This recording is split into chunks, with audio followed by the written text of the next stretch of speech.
Hiya! Just wanted to have a little chat about safety and storage of essential oils.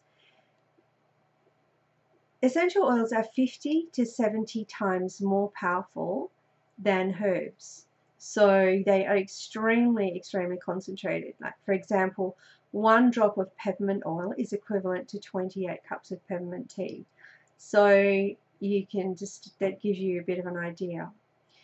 So if I had little children around, I wouldn't be leaving them down where they could play doctors and nurses and potentially have a problem. For example, essential oils should not be put in the eyes or into the ear canals. It's very dangerous. If something like that did happen, do not reach for water. That's what we tend to reach for to like wash things away. But when it's an oil, you have to dilute with an oil. So you would grab fractionated coconut oil or olive oil, but whatever carrier oil you could get hold of.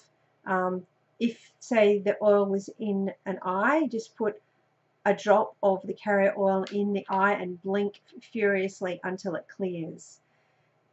It works fairly rapidly. And there's also a few oils that are rather warm and they can feel really hot on the skin, so especially on sensitive skin like the face. So for example, birch, which you can't actually get hold of at the moment, but cassia, cinnamon, lemongrass, clove, eucalyptus, peppermint, thyme, ginger and wintergreen can be very warming on the skin. Now, I accidentally did this myself. I put some lemongrass on my leg or my back and I still had it on my hand, and then I must have rubbed near my eye and it felt pretty hot. So I just ran and got some the closest carrier oil and put it on, and it eases straight away. So it's okay. As long as you know what to do, you'll be fine.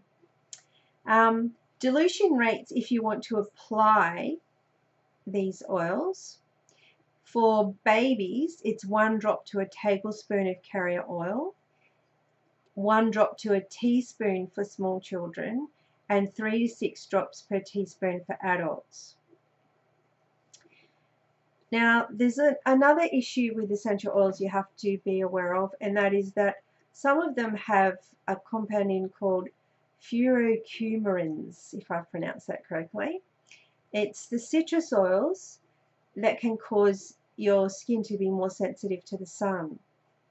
So for example, bergamot, grapefruit, lemon and lime, and to a lesser degree wild orange. After the oil's been on your skin for 12 hours, you are safe.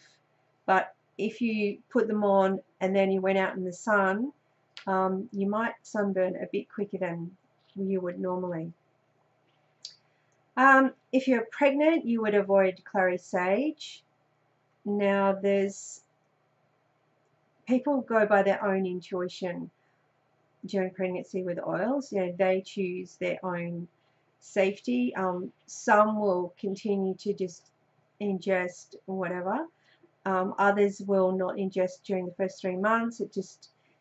Yeah, it's up to the individual. If you're breastfeeding, you would avoid using peppermint unless you wanted to cease breastfeeding, because it could cut down on your milk supply. People with low seizure thresholds are suggested to avoid basil, fennel, rosemary, birch, digestive blend with fennel in it. Sometimes people have got really using lots of oils and they've had a cleansing reaction, might be a rash or something. They are advised to drink plenty of water and decrease application of the oils.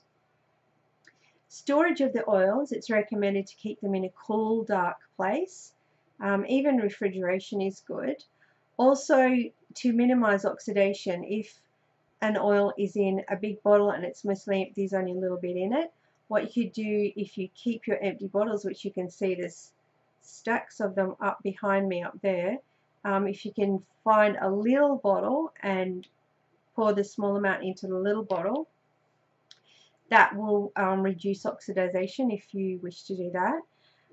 Interesting point though, myrrh and sandalwood actually improve with age.